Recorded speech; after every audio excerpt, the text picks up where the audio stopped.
पर एक बात है, सीधा आदमी किसी के मकान में कमरा किराए का लेके रहे, आराम से निकल जाता है, जब चाहो तब खाली कर दे। और टेढ़ा आदमी एक बार रह जाए, विश्वामित्र जी ने कहा कि जाओ जाओ देख कर आओ। लेकिन विश्वामित्र जी ने एक बात और कही कि हम भी अपनी दोनों आंखों से जनकपुर देखेंगे। दोनों आंखें? हाँ।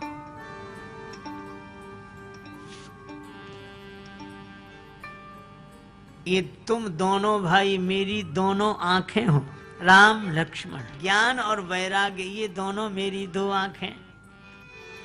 और विश्वामित्र जी कहकर क्या गए थे? विश्वामित्र जी बोले दोनों भाई जाओ और नगर देखना, पर मेरी एक आज्ञा है। क्या? केवल देखना ही नहीं, दिखाना भी। अच्छा दिखाएं क्या? कि नेत्र सफल कर दो। तो ज्ञानियों के नेत्र क्या अब तक सफल नहीं हुए?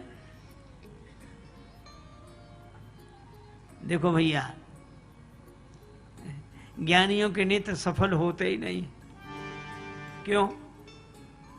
वे तो कहते हैं गो गोचर जहां लगी मन जाई, सो सब माया जानहु भाई। ये सब माया है और माया मिथ्या है। तो क्या नेत्र मिथ्या को देखने के लिए मिले? आज राम जी तुम्हें देखेंगे तो उन्हें लगेगा कि नेत्रों से जो दिखाई देता वो मिथ्या ही नहीं, अरे सत्य होता है। और सत्य की कौन कहे? स्वयं सच्चिदानंद भगवान को देखा जा सकता है नेत्रों से। करो सुफल सबके नयन, सुंदर बदन दिखाए। राम जी चले। अब देखो, श्री राम जी लक्ष्मण जी आए। जनकपुर वासियों ने समाचार सुना तो धाये धाम काम सब त्यागी, धाम काम छोड़कर भागे, मनो रंक निधि लूटन लागे। पर एक बात है, ये पुरुष तो भागे पर माताएं नहीं। माताएं भवन के झरोखे से झांकती हैं। यह मर्यादा पुरुषोत्तम श्री राम जी का चरित्र है। माताएं भी भगवान का दर्शन तो करेंगी, पर मर्यादा के भवन में रहकर भाव के झरोखे से झांक कर भगवान का दर्शन करेंगी। अच्छा एक और अद्भुत बात है, माताएं भगवान तक चलकर नहीं आ सकती। तो लक्ष्मण जी ने यही सोचा कि जो भगवान तक चलकर आए वे तो भगवान को पाएं, लेकिन जो भगवान तक चलकर नहीं आ सकते, भगवान चलकर उन तक जाएं, यही हमारी भावना है। और भगवान दर्शन देने आए। श्री राम लक्ष्मण का दर्शन किया माताओं ने। भवन के झरोखे से झांक कर वे कहती हैं, आहा कैसे सुंदर है। सोने को गुमान गयो गोरे को बिलो की सखी, सोने को गुमान गयो गोरे को बिलो की सखी, सांवरे को देख नील कमल लजाए हैं। भूपति राजेश मिथिलेश के बुलाई बेपे, युगल कुमार संग कौशिक जू लाए हैं। हेरत हजारन के हियरा हरन किए, लाखन के लोचन चितई के चुराए हैं। दौरी दौरी मिथिला की आली कहें, आपस में चित्त को समारोरी पुरी में चोर आए हैं। भगवान विश्व विलोचन चोर। एक बार एक सज्जन कहने लगे, भगवान श्री कृष्ण रात को आए, श्री राम जी दिन को आए। तो एक दूसरे भक्त बड़े विनोदी स्वभाव के थे, कहने लगे हमारे श्री कृष्ण रात्रि को आए। तो वो तुरंत होने लगे, ठीक है तो रात्रि को आए। कहा क्यों? बोले चोर तो रात में ही आते हैं, दिन में थोड़े ही आते हैं। तो कहा कि आप हमारे भगवान श्री कृष्ण को चोर कह रहे हो? तो कहने लगे कि उनसे बड़ा चोर और कौन होगा। चोर चोरी करने के बाद पकड़े जाते हैं, जहां बंद होते हैं, ये तो प्रकट ही उसी जेल में होते हैं। का उन्हें कोई पकड़ नहीं सका। बोले वो चोर कैसा जिसे कोई पकड़ ले। लेकिन भगवान कैसे चोर है मालूम? नवाम भुज श्यामल कांति चौरम, श्री राधिकाया हृदय से चौरम, अनेक जन्मार्जित पाप चौरम, चौराग्रगण्यम पुरुषम नमामि।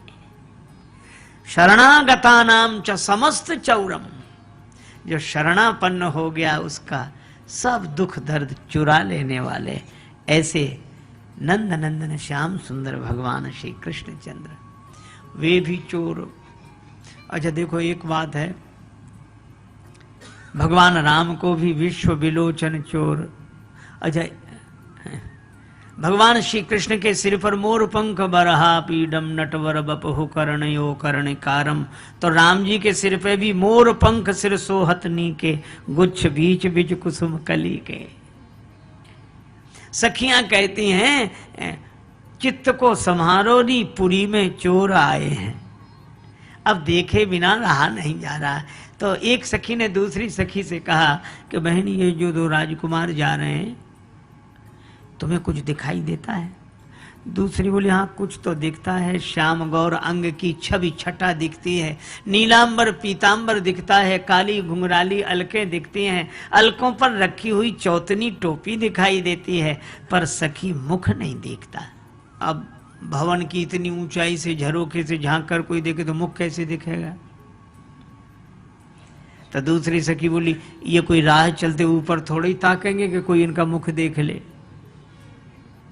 ये मर्यादा पुरुषोत्तम है, सिर झुकाए चलेंगे। हाँ अगर इनकी जगह श्री वृंदावन बिहारी लाल हो, उनकी लीला तो अलग है। देखो मिथिला की देवियां राम जी के नहीं देखने से परेशान हैं, और ब्रज की गोपियां तो श्री कृष्ण के देखने से ही परेशान हैं। इसीलिए ब्रज में लोग गाते हैं ऐसो चटक मटक को ठाकुर तीनों लोकन हूँ मैं ना। जगह से टेढ़े, चरण अलग टेढ़े, कमर अलग टेढ़ी, ग्रीवा अलग टेढ़ी। पर एक बात है, सीधा आदमी किसी के मकान में कमरा किराए का लेके रहे आराम से निकल जाता है, जब चाहो तब खाली कर दे। और टेढ़ा आदमी एक बार रह जाए फिर नहीं निकलता। गोपियां कहती हैं उर्मे माखन चोर अड़े, अब कैसे नहीं निकसत ऊधो तिरछे होई जो अड़े। उर्मे माखन चोर गड़े, अब कैसे नहीं निकसत ऊधो तिरछे होई जो अड़े। तीन ठौर से टेढ़ो दीख है, नट कैसी चलगति ये सीख है, तिरछे नैन चलावत तीख है। ये लीला और महिमा कैसी। एक बार किसी ने कहा कि भगवान श्री राम भगवान श्री कृष्ण दोनों साथ साथ बैठे हैं, कैसे पहचानोगे? कहा मोर पंख से। तो आज तो राम जी ने भी मोर पंख लगा लिया, दोनों मोर पंख लगाए। अब अच्छा देखो भगवान मोर पक्ष ही लगाते हैं, श्री कृष्ण जी श्री राम जी भी, और किसी पक्षी का पंख नहीं, मोर पंख। क्यों? अगर कोयल का पंख लगावे तो लोग कहेंगे भगवान ने तो कोयल का पक्ष धारण कर लिया, कोयल के पक्ष धारण, तोते का पक्ष धारण किया। लेकिन धन्य है ये मोर, मोर का पक्ष धारण करते ही भगवान का जो दर्शन करता है वही कहता है सब हैं विपक्ष को पक्ष ना हमारो, और मोर पक्षवारो तू ही मोर पक्षवारो है। तो भगवान ने मोर पक्ष धारण कर लिया। अब कैसे पहचानोगे? तो कहा कि हम मुरली से पहचानेंगे।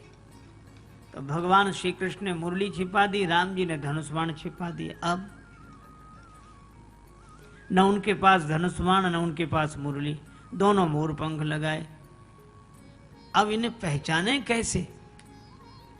एक भक्त ने कहा हमने पहचान लिया।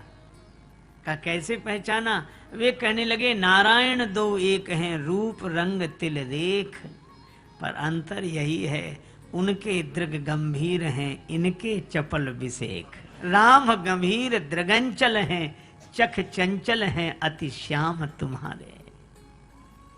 एक गोपी कहती देखो माई श्याम लग्यो संग डोले, जित जाऊं उत आड़ो आवे, बिना बुलाए बोले। वो तो हंसी हंसी घूंघट खोले, और यहां राम जी देखते ही नहीं है।